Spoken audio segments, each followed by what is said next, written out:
All Things Unexplained. Sure. Let me run through a couple more figures here. Here's a phantom object against the background of the moon. Again, this is a dark one. I'm having a hard time interpreting this one. It basically looks like a blob moving across the sky. I thought figure 13 here was interesting. A composite image with the phantom objects and bright swifts. Now, this one is indeed interesting. It kind of reminds me of a black and white war photo. I mean, like the kind you used to see in Time magazine, for example. Here we see. Right. It also reminds me of something else that we recently discovered. What's that? Those Starlink satellites all being launched at the exact same location in the sky. Yes, you are correct. That's what it does remind me of that, except for the 3 black monoliths in the sky with them, right? You see the bright objects, so we're looking at. Oh no, I didn't see the bright objects. I was looking at the dark objects. So this is actually a composite trajectory that it's in. Yeah, well, this is actually the bright objects with the dark objects. Okay. But they're not happening in the same sphere. So how are they getting that? Oh, a composite image. Okay. Yes. And this Facebook user says, our teacher also taught nuclear physics at Ole Miss. Okay. I'm intrigued, I admit. Very interesting. I might be getting an idea who this is. All right, again, they repeat after figure 19 what we just saw with that composite image. They see UFOs everywhere. They observe a significant number of objects whose nature is not clear. Let's take a look at this. Here's the phantom crosses the image of the falcon.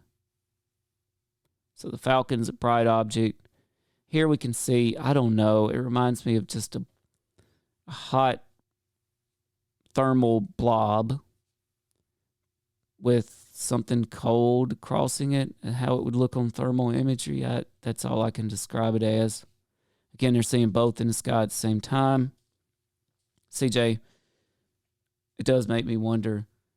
They're bright in the upper atmosphere, dark in the lower atmosphere. Again, I'm going to go back to cloaking, right? This seems logical to me that perhaps they would cloak as they approach the surface.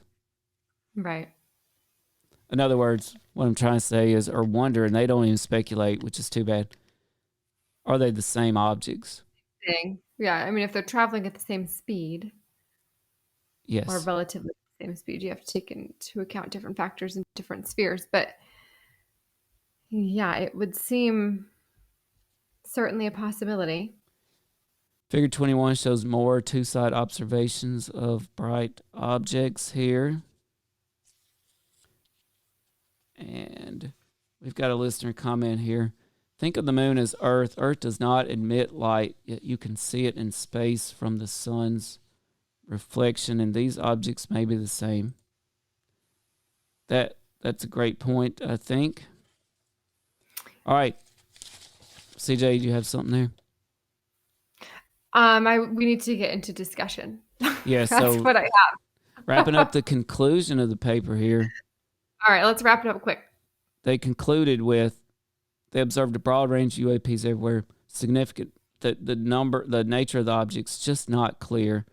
Single group squadrons of the ships, they call them ships, were detected moving super fast.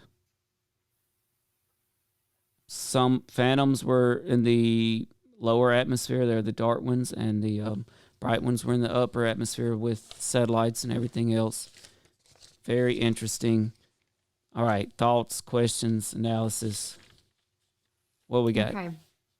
Well, I wish that they would have speculated in their paper. I also wish I would know when these observations occurred, because things that jumped out to me were absorb all of the radiation. And when you think about Ukraine and you think about the war in Ukraine, one thing that we hear often is nuclear power plants. And the largest nuclear power plant in Europe is in Ukraine. So you have to wonder, if you have these objects during wartime that can absorb radiation and they're in Ukraine's area, what are they doing? Are these from a different country? Are they from a different planet? Who knows? But it does give me pause when I hear exactly what they're capable of, and it's occurring over a war-torn country that has nuclear power plants. Yes, absolutely. Brilliant observation. Of course, we've had reports of UFOs associated with nuclear entities for decades now, right? Decades. Really fascinating. CJ, I want to circle back to a disturbing thought I had today, right before we came on air. But you remember we had an exclusive with Chris Eberhardt from the U.S. Sun, who had sources within the Air Force tell him, and by the way, you remember how nervous he was talking about this. He was very hesitant to not reveal too much, but his sources revealed our military and other militaries are firing on UAPs in active war zones. Right. Okay, and now we have this paper come out saying that UAPs are filling the sky of an active war zone. You know, Chris Eberhardt obviously would not reveal what the war zones were, but are we looking at the answer here? Yeah. It would sound like it. Seems like that's a lot of UAPs to be flying around in one area. And, part of me just wonders if this is some sort of government technology that some government needed to test, and the war in Ukraine was encouraged or allowed to happen. Oh, yeah. So we could test some things out. Oh, yeah. Very, very disturbing. Another one question I had was, the title of this paper said Roman numeral 1, observation. Is this just the beginning of their papers, the beginning of the scientific method, right? Observe, gather information, create a hypothesis. Are we going to see more chapters? They don't say. I mean, they had literally titled this chapter 1, observations. Yeah. Another question I had. I mean, what's the next step? They shoot one down and figure out what it is. Well, yeah. So another question I had, has either one of you seen the television show The Boys on Amazon? So It's basically about superheroes, but it's kind of like a dark side. In episode 1, the very beginning, dude's walking down the street with his girlfriend, right? They're having a great day. Sun's out. She's got flowers. He's about to ask her to marry him. Then all of a sudden, she explodes right in front of him. Yeah, right? He has no idea what happened. But you want to know what happened? There's a superhero. Think Flash. He can think Quicksilver. He can move super fast, right? So fast you can't even see him. He's running down the streets of New York City, not paying attention where he goes through. What happens when he hits the lady? She explodes. So what I wonder is, hey, if our skies are full of objects moving at 33,000 miles per hour, isn't it inevitable that something really disastrous is going to happen? Or it seems like something is going to get hit. Or has happened already. True. How many unexplained airplane crashes and things do we have? A lot. Malaysian Airlines, right? Right. Where is it? Nobody, if I'm not mistaken, nobody knows to this day what happened to it. How often do we hear it? We don't know why this plane went down. Oh, okay. Also, I wondered, lastly, do they speed up? Do they slow down? Did they change directions? To me, that seems like a big deal. Satellites aren't doing that. UFOs are. But they never address that. Do they speed up? Did they change directions? I don't know. it would have been great to have some other Based on conclusions. that one chart, it looked like no, they didn't change directions. Right. Like the trajectory stayed the same. It's not like they were going sideways. It's like a straight line. But if you think about it, it does relate to what our Navy pilots have said that, hey, they're tracking a UFO, then all of a sudden, boom, it just shoots away. Nothing they can Right. do about it. And by the way, our fighter jets, I believe, travel approximately 2,000 miles per hour, or no, 1,000 miles per hour. So if they can instantly shoot to 33,000 miles per hour, then it actually totally relates to what they've been saying. Yeah. I mean, you wouldn't, and you would not be able to see that with the naked eye. There's no way. Right. Also, did they observe them moving from different layers or, through different layers of the atmosphere? Did they observe them moving into water? They didn't address that either. How Right. about into space? But CJ and Chrissy, I'll give you all the final thoughts on this. I don't Go for it. want people to think I'm crazy about what I think it might be. I know. Let's Right? hear it. That's why you wanted me People here. turn in for crazy. People tune in for Huh? crazy. I think that there's spaceships, and I think that there are a lot of people that have probably been um, taken from underground tunnels and into the spaceship in order to get healed from a lot of the stuff that's going on. That's what I think.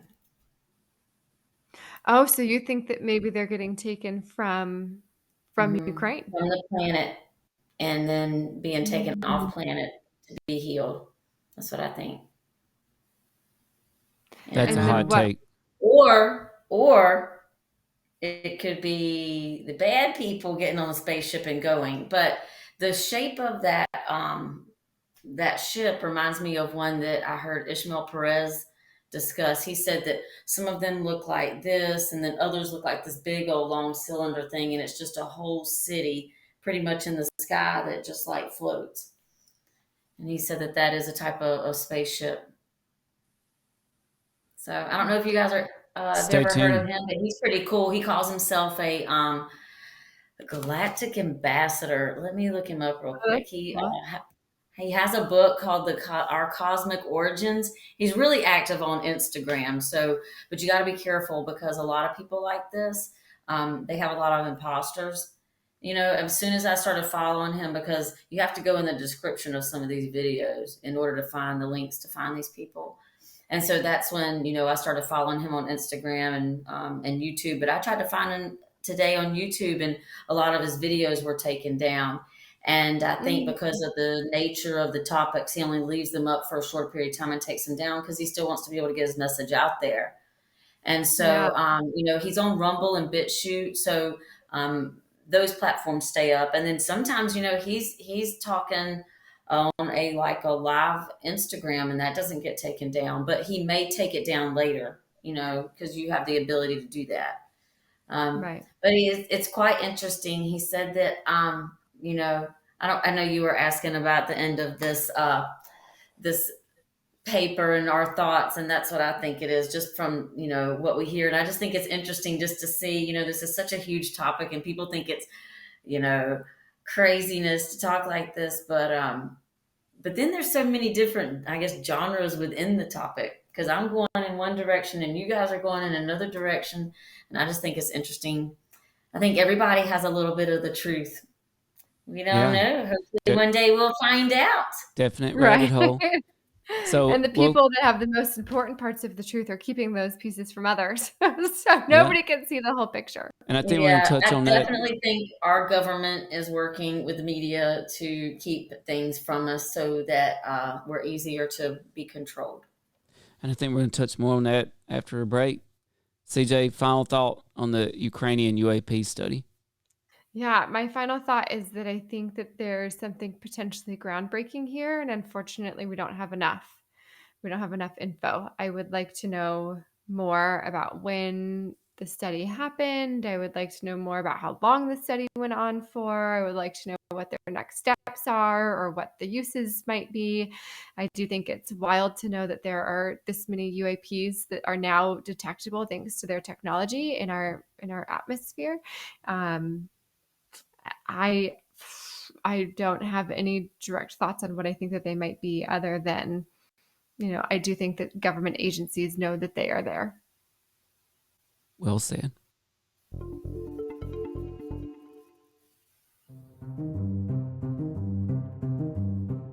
All things unexplained.